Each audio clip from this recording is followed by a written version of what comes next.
অনেক দিন পরে চলে আসলাম আপনাদের জন্য একটি ভর্তা পার্টির ব্লগ নিয়ে। আর এই ভর্তা পার্টিটা হয়েছে আমার বাবার বাসায়। যে কোনো প্রোগ্রামই সব সময় আমাদের বাসায় অ্যারেঞ্জ করা হয়, কারণ সবাই আমাদের বাসায় কমফোর্ট মনে করে। অ্যান্ড পুরো প্রোগ্রামের অ্যারেঞ্জের দায়িত্বে থাকি সব সময় আমি। আর রাতেই আমি সব কিছু রেডি করছিলাম, এখানে যার যার আইটেমগুলো নাম লিখে রেখেছিলাম। আর এই তো সকালবেলা আমি একটু রুমটাকে সুন্দর করে ক্লিন করে নিচ্ছি। আর আজকের প্রোগ্রামে কিন্তু আমাদের বাসায় 40 জন গেস্ট আসবে। গেস্ট বললে ভুল হবে, আমরাই আমার চাচাদের ফ্যামিলির সবাই। আর আমি আসার জন্য সবাই ওয়েট করে বসে থাকে কখন আসব আর প্রোগ্রাম হবে। আর আজকে আমি নিয়েছিলাম চিতই পিঠার দায়িত্বে। ভর্তা পার্টি কিন্তু বিকেলবেলা কিছু নাস্তাও আমাদের লাগবে, তাই ভর্তার সাথে সাথে আমরা কিছু নাস্তার আইটেমও বানাচ্ছিলাম। অ্যান্ড আজকের প্রোগ্রামের জন্য আমি 2টা টেবিল এখানে সেট করছিলাম, কিছুটা বাফেট স্টাইলে থাকবে। আর এই কাজগুলা কিন্তু সকাল থেকেই চলছিল। আর আজকে আইটেম ছিল টোটাল 22টা। সো এখানে আমি কিছু সেট করেছিলাম খাবারের ডিশগুলা। And this is the final corner আমাদের ভর্তা পার্টির জন্য। সো চলুন দেখি কি কি আয়োজন ছিল ভর্তা পার্টিতে। এখানে টোটাল 22 রকমের খাবার ছিল। আর আজকের আয়োজনটা এত সুন্দর হয়েছে সবার চেষ্টায়।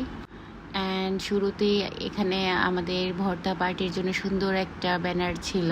অ্যান্ড এখানে আমি কিছু জুস করে নিয়েছিলাম সবার জন্য। আর এইদিকে কিছু কোল্ড ড্রিঙ্কস রাখা হয়েছিল গেস্টের জন্য। আর শুরুতেই আমি ভর্তাগুলা সবগুলা দেখাচ্ছিলাম। এখানে বেগুন ভর্তা ছিল, এটা আমার বড় ভাবি এনেছে। অ্যান্ড এখানে রসুনের ভর্তা ছিল, এটা আমার ফ্লোরা ভাবি করেছে। অ্যান্ড এখানে কিছু কাঁঠালের বিচির ভর্তা ছিল, এটা আমার খুকি আপু করেছে। অ্যান্ড এখানে কাঁচা শুটকির ভর্তা ছিল, এটা আমার ইয়াসমিন আপু করেছে। অ্যান্ড এখানে কালো জিরার ভর্তা ছিল, এটা আমার রিনা ভাবি করেছে। অ্যান্ড এখানে আলুর ভর্তা ছিল, এটা আমার ভাগ্নি করেছে, মানে বোনের মেয়ে। অ্যান্ড এখানে লইট্টা শুটকির ভর্তা ছিল, এটা মুন্নি আপু করেছে। অ্যান্ড এখানে গরুর মাংস ছিল, এটা আম্মু রান্না করেছে। আর এই তো এখানে চিতই পিঠা ছিল, সেটা আমি করেছি। আর এই তো এখানে ডাল ছিল, সেটাও ইয়াসমিন আপু করেছে। আর এখানে কাঁচা কুল্লাটা আমি করেছিলাম। আর সাথে রসমলাইও আমি করেছিলাম। আর এইদিকে পাস্তা ছিল, সেটা ফাতেমা ভাবি করেছে। অ্যান্ড এখানে রাজিয়া ভাবি আমাদের জন্য জর্দা সামাইও করেছে। আর নামগুলা মেনশন করলাম কারণ সবারই কিউরিসিটি থাকে রিলেটিভের মধ্যে যে কে কোনটা করেছে সেটা দেখার জন্য, অন্যরা যারা অ্যাটেন্ড করতে পারেনি। এদিকে ডিম পিঠাটা করেছে আমার এক ভাগিনা বউ। অ্যান্ড এই মাড কেকটা বানিয়েছে আমার কুলসুম ভাবি। আর এই তো এখানে কিছু ফ্রুটসও রাখা ছিল বিকেলের জন্য। অ্যান্ড এদিকে আমরা একটা ভিডিও করছিলাম, সবাই সবার আইটেমগুলো এনে এনে টেবিলে রাখা হচ্ছিল। আর এই জিনিসটা করতে কিন্তু খুবই বেশি মজা লাগে, পরে যখন এই ভিডিওগুলো দেখি নিজেদের কাছে খুবই ভালো লাগা কাজ করে। আর সব কিছুর জন্য আলহামদুলিল্লাহ আমাদের ফ্যামিলিতে সবার সাথে এত একটা ভালো বন্ডিং আছে, তার জন্য আল্লাহর কাছে লাখ লাখ শুক্রিয়া। আর এইদিকে খাওয়া দাওয়া শুরু হয়ে গিয়েছে, সবাই ব্যস্ত হয়ে গিয়েছে খাওয়া দাওয়া নেওয়ার জন্য। আর তার ফাঁকে আমি কিছু ভিডিও করছিলাম সবার। আর আমাদের কাছে তো সবাই মিলে একসাথে হওয়াটা একটা ঈদের মতন কাজ করে। আর এইদিকে আমার বোন সুন্দর করে রেডি হয়ে গিয়েছে, আর ওকে দেখতেও মাসাল্লাহ অনেক বেশি সুন্দর লাগছিল। আর যে যার যার মতন বাফেট স্টাইলে সব কিছু খাবার সার্ভ করে নিচ্ছে।